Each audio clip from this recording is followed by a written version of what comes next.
All right. Hey, awesomes. How we doing again? All right. So now I'm going to go over I know this says Project 2 research proposal sample. It's the another class this came from. It was, for some reason, it was listed as Project 2. I don't remember what Project 1 was, to be honest with you. But anyway, this is a sample of our Project 1 research proposal. So ignore the title there. And it's in APA format, as you'll notice, right? And if you look ahead to week 5, you'll notice I posted 3 or 4 APA videos there for you from the fine folks at I think it's called Scribble, something like that, Scribble. And they do a really, really good job of explaining not only how to do what it looks like, but also kind of how to do it. And I think they use Google Docs, so it's I couldn't record anything any better, so I'm going to let you look at those. So feel free to jump ahead and look at those.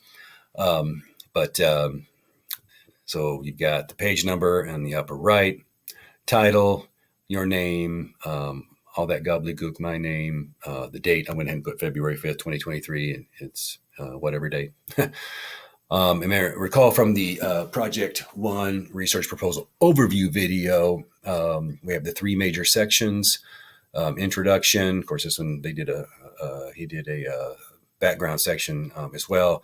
You got your plan of work, and then this particular student broke it up into 4 specific tasks. And of course, you have your conclusion, and obviously, you should have references pages as well, a reference page with references in them. So, title page, and I. Just real quick, and I know I'll make this announcement. If I haven't made this announcement yet, for the student papers for this class, right? For this one, I'm not going to worry about the abstract, okay, on this project, okay? So just title page, introduction, plan of work, conclusion, references page, okay? I'll remind you of that too. So as we talked about in the Project 1 research proposal assignment kind of description overview video that was before this video, we talked about the introduction, that this is where you really let your audience know, i.e. me, what it is exactly that you're talking about, where specifically, or where you've narrowed down your topic, at least at this point. So this one here is talking about heroin addiction, and very specifically, as you read on, it is very specifically about the city of Detroit and the heroin addiction problem in Detroit specifically. All right, so they do a really good job of kind of taking it. We're talking about heroin, we're talking about it in Detroit, and so here's some background information, or here's some the rest of the introduction information, and then not only that, but I have found where this conversation is taking place. And so a lot of times that is what will make up a lot of the background information as it is presented. So he gives some background information, not about heroin in general, and then continues to work through as he's talking about what heroin is and what it does and these kinds of things. And he does this really, really good job blending it into, okay, now we're talking about very specifically, here are all my sources a lot of times in this background section specifically have to do with it specifically in Detroit. And so then he talks about studies that he's found, right? And then still kind of tying it back into, okay, here is what's kind of happening in Detroit in relation to these studies, right? And then gets into the plan of work. Here's what I plan to do, right? I'll perform part of my, continue my background research, and it's going to be primary research. Consists of interviewing current and former heroin users, family members, as well as interviewing a staff member at a local rehabilitation clinic. And it talks about this firsthand approach of getting that primary research. So me, right, as let's say if I was a stakeholder, which obviously I am in this case, let's say we were in the quote unquote business world, I would be very impressed with this, that not only that they've got a plan to interview people, but there is a staff member at a local rehabilitation. It leads me to believe that there's already been perhaps some communication, right? It's already reached out. So this thing is perhaps looking really good, how it's going to happen. And then he segues kind of in. A secondary research is going to be we're looking at case studies, news articles, et cetera, et cetera. And then as part of gathering those demographics, this is where he's going to get them, right?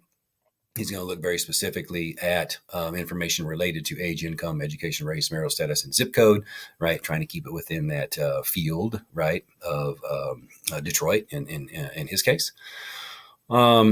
And then he's going to research other cities, right? So it's really letting me know he's really got a plan. He's really, that the student here has really thought this through, right? I'm going to do some interviews. I'm going to go here. I need to get some more demographic information also as part of my secondary research. I'm going to do some research on other cities to see what's going on there. I'm going to analyze the data, right, within this purview, right? Because in the end, I want to do some recommending, right? Here's why you should be interested in this, because I think we need to be talking about this, right? And I want to propose either some solutions or some recommended solutions, suggestions, whatever you want to call them, so that we can hope to help with this particular issue. And of course, then finally got the references page. Okay, so that and these are all in APA format, as you'll notice. There's one here. It looks like we're missing a double spaced. All right, but that's the least of my concerns when it comes to really looking at the content. This, for many of you, this might be your first foray into APA format. All right, so learn the best we possibly can. Of course, we'll use APA format in the annotated bibliography, use APA in our Project 3 APA research paper, right? So we're going to get several opportunities to practice it, right, and put it into the real world, so to speak, right? Actually putting it down on paper, it becomes theoretical into practice. So give it a really good go. Of course, I'll go into more details next week, the APA part. But as you are conducting and thinking about primary and secondary research, right, make sure that you found the conversation so you've got something to write here, right, for your background information and your introduction to really kind of set it up. And then your plan, be thinking about, as you're going through the instruction, the library instruction module, how you can use a lot of those things, maybe to continue your research if you want to break it up like this into tasks like this to notes. You don't have to, however you want to break it up. I'm going to give you creative freedom there, if you will. But I do expect to read in the plan of work, a minimum of two things. What's the primary research looking like? Why? What's it going to perhaps do for your research? The same thing with secondary research as well. And then, of course, a conclusion as to why is this important? The big so what question, if you will. All right, guys, trying to keep these a little bit shorter. I know I feel like I had a lot to catch up on. So hopefully that keeps you moving through this week. If you have any questions, just let me know. Until then, do stay safe and stay awesome. Bye, guys.